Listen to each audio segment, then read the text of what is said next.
You may remember we told you the story last night of Bellamy.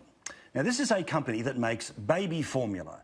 Remember, baby formula in Australia, baby powder to turn it into milk, is so scarce in Australia that there are rations on how much of it you can buy.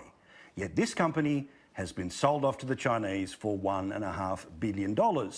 But it could have been sold for a whole lot more. Remember their share price?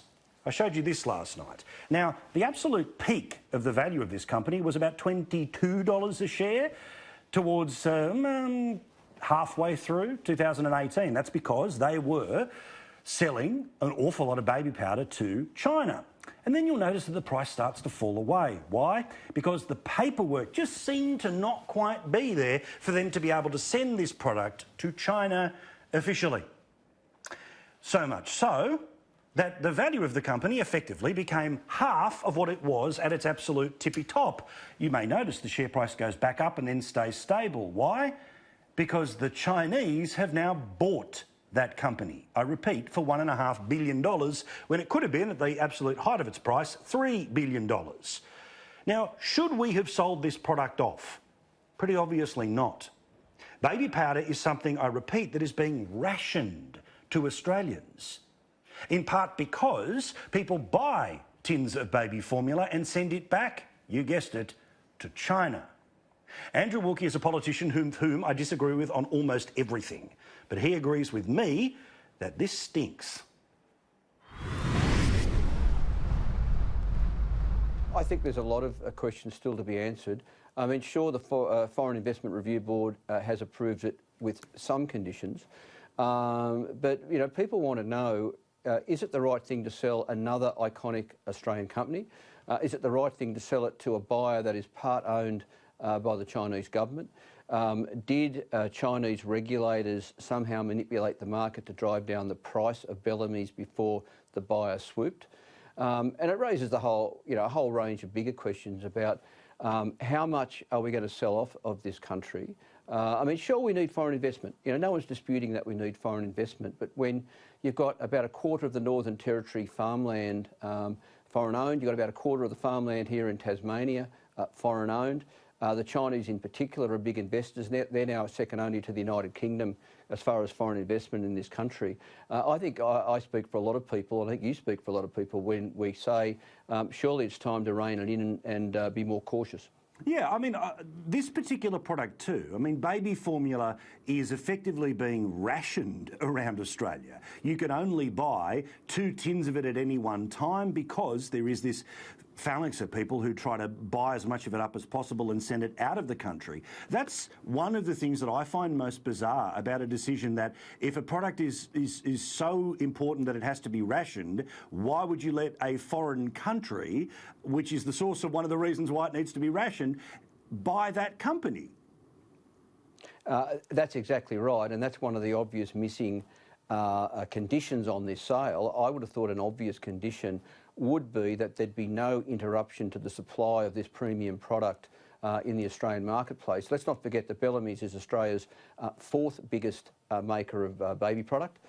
It's a real premium product, much sought after, but yet there's no condition. I think the only conditions off the top of my head is that the board will be a majority Australian resident, the headquarters will be in Australia for 10 years, and they've got to build a $12 million factory in Victoria.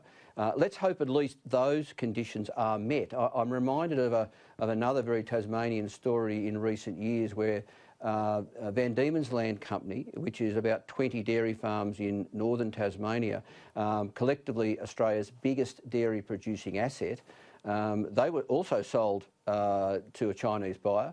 And none of the conditions, none of the inferred conditions on that sale ever were met, and the company has never been held to account. For example, the VDL buyer promised about $100 million of investment, not delivered, promised 95 additional jobs, not delivered. It promised a lot of environmental work on those farms, not delivered. So we have a track record in this country of when conditions or promises are made or conditions are put on sales, they're not enforced. That's something we've really got to, frankly, tighten up the whole FIRB process. Yes, the government has lowered the threshold for FIRB intervention. And yes, there is a new head of FIRB, David Irvine, former head of ASIS and former head of ASIO. Maybe he's just the right sort of person to tighten things up. But pretty obvious, as you've just explained there.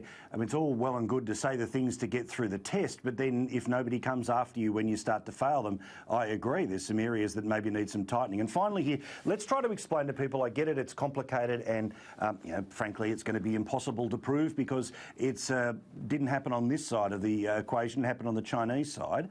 At the height, Bellamy shares were about $22, and that was at the start of the year, and that was when they were absolutely at the top of their game, sending as much of their product to China as they are obviously making here. And then miraculously, there starts to be some paperwork problems about how they can get their product into China, and the share price falls and falls and falls. And then right when the company was half its value of when it was at maximum interaction with China, that's when the company was sold to China. Is that what you refer to about market manipulation? Because it seems like that to me. Yeah, Paul, look, you're calling it right, and I'm prepared to call it out publicly as well. Although we don't have a smoking gun, there's no hard evidence. I think any sensible person would quickly draw the conclusion that there was some sort of market manipulation, some sort of failure, I would, out of the China-Australia Free Trade Agreement. I mean, blind Freddie can see that that someone in China, I mean, it might have been an official or a department or higher up in the government, but someone seems to have been manipulating the market, driving the price of Bellamy's right down so a buyer could come in and swoop. And I make the point, not only is that market manipulation, but it does seem to have been a failure of the China-Australia Free Trade Agreement. And I would hope that the Australian Trade Minister would raise this with his counterpart, because, what's the good of an FTA if we sign up to these things in good faith only to be cheated by the other side? Well, we're on the hunt, but we're currently, the minister's very busy. We'll see what happens. Well, you're not going to run out of patience, I'm not going to run out of patience, and the people watching us, particularly on Win in Tasmania, aren't going to otherwise. Thank you very much, Mr. Wilkie. I do appreciate it. Good on you. Thanks, Paul.